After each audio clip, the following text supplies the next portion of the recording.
If you've played soccer at school during recess, you know that game is nothing like real soccer. There are no rules, no referee, no coach. There's only chaos, arguments, a ball of questionable origin, and many types of players. Today we'll look at player types, like the one who never passes.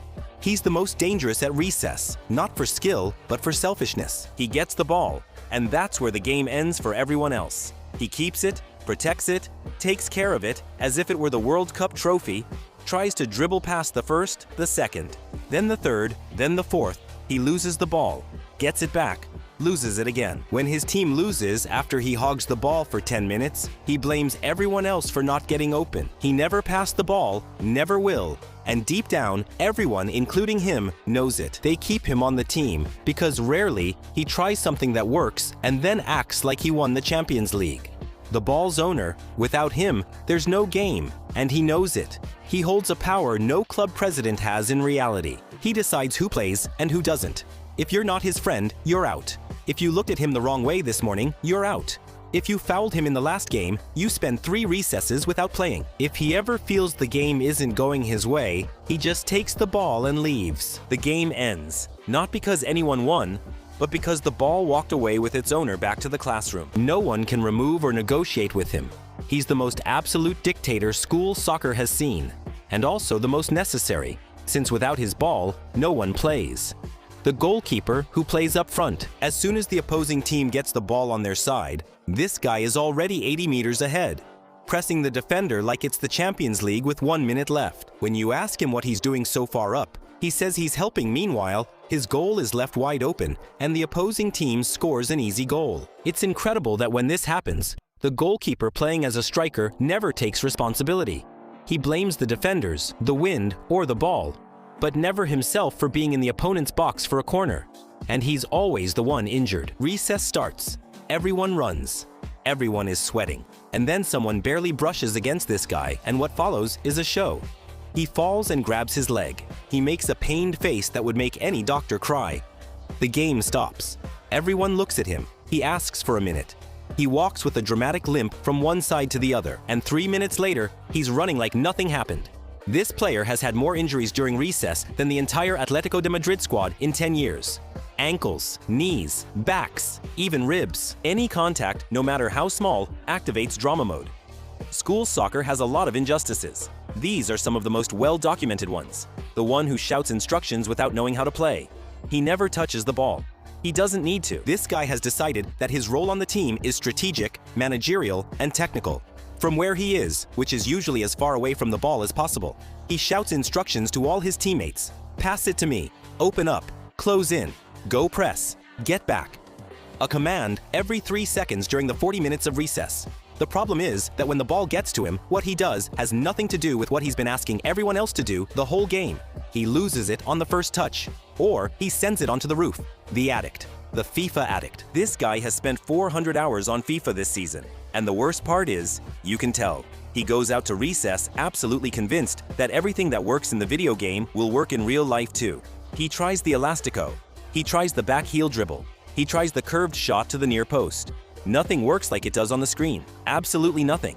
But he doesn't get it. He keeps trying, because in his head, if you repeat the move enough times, at some point it's going to work. The funniest thing is when he scores a goal, which sometimes happens, and does the FIFA celebration. At recess. With the school in the background. In front of 12 people, the one who always arrives last. The game's been on for 30 minutes when he arrives, looking surprised and asking to join. Neither team wants him since both have equal players. Adding him ruins the balance. But he just stands there, waiting, with that look on his face. And someone, out of weakness or pity, says yes. He joins the team that's losing, as always. He scores 2 goals in 5 minutes, and the team that was winning spends the rest of recess arguing about whether they should have let someone join in the last 15 minutes. The one who complains about everything. Every foul against him is a straight red card. Every foul he commits doesn't exist. It didn't happen. Nobody saw it. This player has a very particular relationship with reality. In his version of events, he's never late to the ball. He never pushes. He never elbows. He never uses his arm. But the opponent does. The opponent always does. When he loses a duel, it's a foul. When the ball is out of bounds, it's his. When his team loses, the other team cheated. The most surprising part is how much energy he spends complaining. If he used that energy for soccer, he'd probably be the best on the playground. But complaining burns fewer calories and is more satisfying. The guy who kicks the ball away is a public menace. Every time the ball gets to him, everyone takes a step back, because nobody knows exactly where that ball is going to go. It could go to the goal. It could go to the roof.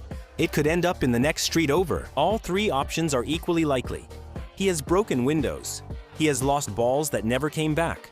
He has interrupted other classes with shots that went through open windows. He has made the game stop for 10 minutes because the ball landed in an inaccessible place. The real star. Every school has one. Only one. And when he comes out for recess, everything changes. This guy plays on the school team. Maybe on a club team too. He trains 3 days a week. He has more skill in his left foot than everyone else combined in both. When he touches the ball, the quality is so obvious that even the opponents stop to watch him. He dribbles easily. He passes without looking. He shoots with precision. The problem is that sometimes he gets bored. Playing against those below his level isn't a real match, just a formality. So he invents challenges, plays the ball with his head, and complicates things unnecessarily. Half admire him and the other half hate him, which is exactly what happens to Messi in the real world. The one who never defends. His official position on the team is midfielder, or forward, or whatever. What he never is, under any circumstances, is a defender. When the opposing team attacks, this player is on the other side of the field, motionless, waiting, as if he were a 1950s center forward who had no obligation to track back. His teammates shout at him to come back. He nods his head. He doesn't come back. He keeps waiting for the ball on the opponent's side of the field. The justification is always the same. He's waiting for the counterattack. The counterattack never happens because his team defends with 9, leaving him alone in the opponent's half, like a statue in socks. The crazy goalkeeper, the most committed, passionate, and vocal on the planet. From his goal, he directs the whole team with more energy than any professional coach. He shouts, points, orders, commands, and even insults. Always at full volume and with intense passion. When his team defends well, he celebrates like he won the World Cup. When he concedes a goal, he acts like it's the end of the world, always blaming others and never himself. Ironically, this goalkeeper rarely makes saves, though he has a clear theory. The goals he concedes are the defense's fault, and the ones he saves are solely his own merit. An infallible system. No one can question it. If you question him, the game stops for 10 minutes of explanations. He doesn't know how to play, but is there because his friends play, not because he likes or understands soccer. He came because he always followed his friends. When the ball reaches him, genuine panic flashes in his eyes for a moment. He hesitates, unsure where to look or whom to pass to. Then does the only thing he can think of. He kicks it as hard as he can in any direction. Sometimes it works. Sometimes the ball goes in a useful direction by accident. And then he celebrates as if it was completely intentional. The most important thing about this player is that he's having a good time. While everyone else is yelling and arguing and complaining, that guy is enjoying recess with no pressure at all. And maybe, just maybe, he's the only one who truly gets what school soccer is about. That's everyone. If you've come this far, you already know which one you were in school. No need to say it out loud, but let us know in the comments. Like and subscribe if you related to any of them. If you're still watching, check out this video on the screen. Just click the playlist. I think you'll enjoy it.